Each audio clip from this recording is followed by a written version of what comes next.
बिस्मिल्लाहिर्रहमानिर्रहीम। अस्सलाम वालेकुम। आप देख रहे हैं अलिफ न्यूज़ और मैं हूं आपके साथ माजिद अली। शामिल करते हैं आज की headlines. Army chief general Asim Munir की सऊदी वली-ए-अहद शहजादा मोहम्मद बिन सलमान से अहम मुलाकात। ताइवान के करीब चीन की एक माह में दूसरी मरतबा जंगी फौजी मशकें। ब्राज़ील में साबिक सदर के हामियों का पार्लियामेंट और सुप्रीम कोर्ट पर धावा। तालिबान हुकूमत खवातीन की आला तालीम पर पाबंदी का फैसला कलअदम करार दें, अक़वाम मुत्तहिदा का मुतालबा। मस्जिद अक्सा की बेहुरमती पर इस्लामी ताउन तंजीम ने इजलास तलब कर लिया। सिंध में गैस का नया जखीरा दरियाफ्त। फ्रांस में तुर्किया के कौंसल खाने पर हमला। चीन में मुसाफिरों के लिए करंतना की शर्त खत्म कर दी गई। पाकिस्तान और दुनिया भर की खबरों से बाखबर रहने के लिए अलिफ न्यूज़ को सब्सक्राइब कर लें। हेडलाइंस आपने जानी, अब बढ़ते हैं खबरों की तफसीलात की तरफ। Army chief general Asim Munir ने सऊदी वली-ए-अहद शहजादा मोहम्मद बिन सलमान से मुलाकात की है, जिसमें दो तरफा ताल्लुकात, फौजी और दफाई ताउन मजीद मुस्तहकम करने पर इत्तफाक किया गया। सऊदी खबरसा एजेंसी की रिपोर्ट के मुताबिक army chief general Asim Munir ने अपने सरकारी दौरे के दौरान सऊदी वली-ए-अहद शहजादा मोहम्मद बिन सलमान से मुलाकात की। इस अहम मुलाकात के दौरान शहजादा मोहम्मद बिन सलमान ने जनरल आसिम मुनीर को आर्मी चीफ बनने पर मुबारकबाद दी। मुलाकात में दो तरफा ताल्लुकात, फौजी और दफाई ताउन मुस्तहकम करने पर इत्तफाक किया गया। इस मौका पर सऊदी वजीर दिफा खालिद बिन सलमान बिन अब्दुल अजीज भी मौजूद थे। वाज़ेह रहे कि army chief general Asim Munir ने दौरे के दौरान उम्रे की सआदत भी हासिल की। इस मौका पर इनके लिए खाना काबा के दरवाजे भी खोले गए थे, जहां उन्होंने नवाफल अदा किए। अलावा अज़ीं army chief general Asim Munir ने मदीना मुनव्वरा में रोज़ा रसूल सल्लल्लाहु अलैहि वसल्लम पर भी हाजिरी दी।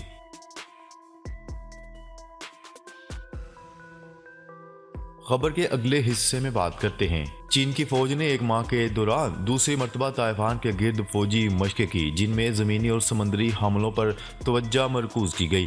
गैर मुल्की खबरसा एजेंसी की रिपोर्ट के मुताबिक पीपल्स लिबरेशन आर्मी की ईस्टर्न थ्रेड कमांड ने अपने बयान में कहा है कि चीनी अफवाज ने ताइवान के इर्द गिर्द समंदर और फ़ज़ाई हदूद में मुश्तरका जंगी फौजी मशकों का अहतमाम किया। कमांड के तर्जुमान ने एक मुख्तसर बयान में कहा कि मशकों का मकसद मुश्तरका जंगी सलाहियतों की जांच करने समेत बैरूनी कुव्वतों और ताइवान की आज़ादी की अलहदगी पसंद कुव्वतों के इश्तियाल अंगेज कार्रवाइयों का पूरी तरह से मुकाबला करना था। ताइवान के सदारती दफ्तर से मशकों की शदीद मजम्मत करते हुए कहा गया कि चीन बेबुनियाद इल्जामात लगा रहा है। ताइवान का मौक़िफ़ बिल्कुल वाज़ेह है, जिसमें वो ना तो तनाज़ात को बढ़ाएगा और ना ही तनाज़ात को हवा देगा, बल्कि अपनी खुद मुख्तारी और सलामती का मजबूती से दिफा करेगा। वाज़ेह रहे कि ताइवान के वज़ीर दिफा के मुताबिक पिछले 24 घंटों के दौरान जजीरे के इर्द गिर्द 57 चीनी फौजी तैयारों और बहरिया के 4 जहाज़ों का पता लगाया गया।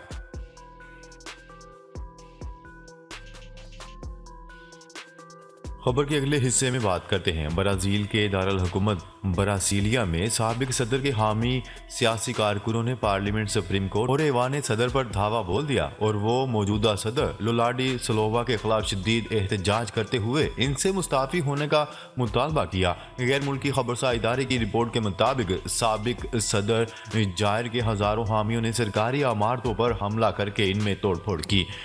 इस मौका पर सिक्योरिटी फोर्सेज और मुजाहिरीन के दरमियान शदीद झड़पें हुई, जिसके दौरान शदीद शेलिंग की गई। सिक्योरिटी फोर्सेज कई घंटों की जद्दोजहद के बाद तीनों इमारतों से मुजाहिरीन का कब्जा छुड़ाने में कामयाब हो गई, जबकि पुलिस ने सैकड़ों अफराद को हिरासत में ले लिया।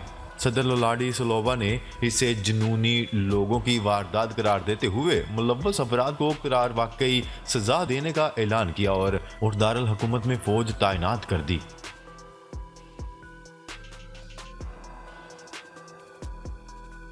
खबर के अगले हिस्से में बात करते हैं। अक़वाम मुत्तहिदा ने तालिबान हुकूमत की जानिब से अफगानिस्तान में ख़वातीन की आला तालीम पर पाबंदी लगाए जाने के फैसले को फौरी तौर पर कलअदम करार देने का मुतालबा करते हुए कहा है कि अगर सूरत हाल यही रही तो अफगानिस्तान अनकरीब एक नए बहरान से रूबरू हो जाएगा। गैर मुल्की मीडिया की रिपोर्ट के मुताबिक अक़वाम मुत्तहिदा के नुमाइंदे मार्कोस ने ख़वातीन की आला तालीम पर पाबंदियाँ लगाए जाने के बाद किसी आलमी अदारे के पहले नुमाइंदे के तौर पर तालिबान हुकूमत के वजीर तालीम से गुफ्तगू की। अक़वाम मुत्तहिदा के नुमाइंदे ने इस गुफ्तगू में तालिबानी वजीर से मुतालबा किया कि वो फौरी तौर पर इन पाबंदियों को कालादम करार दें। इसके अलावा अक़वाम मुत्तहिदा के नुमाइंदे ने अफगानिस्तान के वजीर दाखिला सिराजुल दीन हक्कानी, नायब वजीर आज़म अब्दुल इस्लाम हनफी और साबिक सदर हामिद करज़ई के हमरा तालिबान हुकूमत के वजीर इक़्तिसादियात मोहम्मद हनीफ से भी गुफ्तगू की और जिन्होंने गैर सरकारी अदारों में ख़वातीन के काम करने पर पाबंदी आयद कर रखी थी।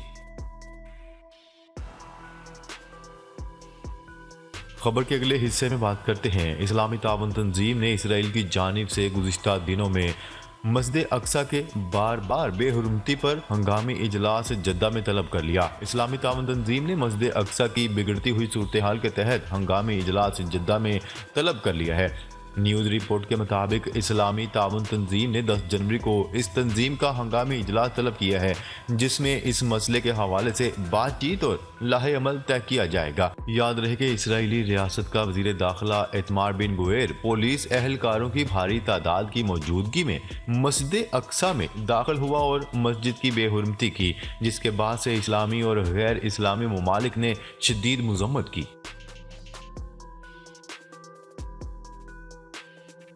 खबर के अगले हिस्से में बात करते हैं। मुश्किलात में घिरी हुई पाकिस्तानी मैशियत के लिए अच्छी खबर।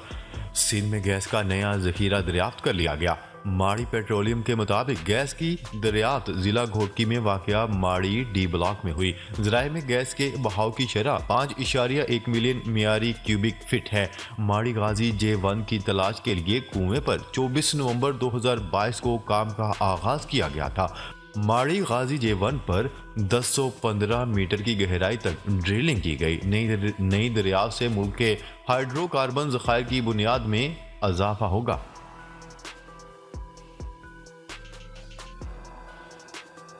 खबर के अगले हिस्से में बात करते हैं।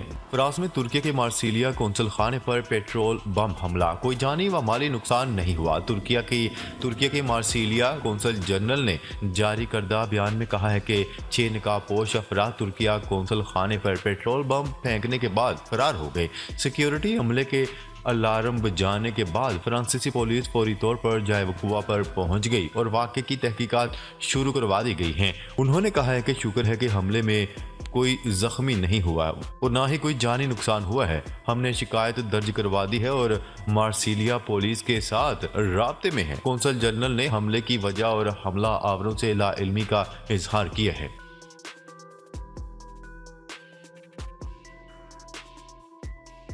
खबर के अगले और आखिरी हिस्से में बात करते हैं। चीन ने आज से अंदरूनी मुल्क सफ़र करने वाले मुसाफिरों के लिए लाजमी करंतना की पाबंदी ख़त्म कर दी। चीन में अंदरूनी मुल्क सफ़र करने वालों के लिए लाजमी करंतना की पाबंदी ख़त्म कर दी गई है, जिसके बाद मुसाफिर बिना किसी पाबंदी के चीन में सफ़र कर सकेंगे। चीन में कमरी साल की 40 रोज़ा छुट्टियों का आगाज़ कर दिया गया, जिनमें लोग बड़ी तादाद में अंदरूनी मुल्क सफ़र करते हैं। इसे दुनिया की सबसे बड़ी सालाना नकलो हरकत कहा जाता है। चीन में 2020 में फैलने वाली कोरोना की वबा के बाद ये पहली छुट्टियां होंगी जिनमें अंदरूनी मुल्क सफ़र पर पाबंदियां नहीं लगाई गईं। चीन की ट्रांसपोर्ट की वजारत ने कहा है कि अगले 40 रोज़ में 2 अरब से ज़्यादा लोग सफ़र करेंगे। करंतना की पाबंदी ख़त्म करने के बायस जहां मैशियत की बहाली की उम्मीद है, वहीं तेज़ी से फैलते कोरोना वायरस के बढ़ने का भी खदशा है। माहिरीन का कहना है कि छुट्टियों के बाद निस्फ सदी में पहली बार सबसे ज़्यादा मौसर होने वाली 17 खरब डॉलर की चीनी मैशियत के फिर से बहाली की उम्मीद है, लेकिन इसके साथ चीन की 1 अरब 40 करोड़ की आबादी को कोरोना वायरस का खतरा भी लाहिक है। वाज़ेह है कि गुज़िश्ता साल के आखिर में चीन के शहरियों की जानिब से कोरोना पाबंदियों के खिलाफ शदीद मुजाहरे किए गए, जिसके बाद कोरोना पाबंदियां खत्म करने का फैसला किया गया था। इस दौरान चीन में कोरोना की किस्म ओमिक्रॉन के नए वेरिएंट के बाद कोरोना केसेस में तेजी से इजाफा भी देखने में आ रहा है। नाजरीन, अब तक के लिए इतना ही। मजीद खबरें लेकर बहुत जल्द आपकी खिदमत में हाजिर होंगे। तब तक के लिए अपना ख्याल रखिएगा। अल्लाह निगहबान।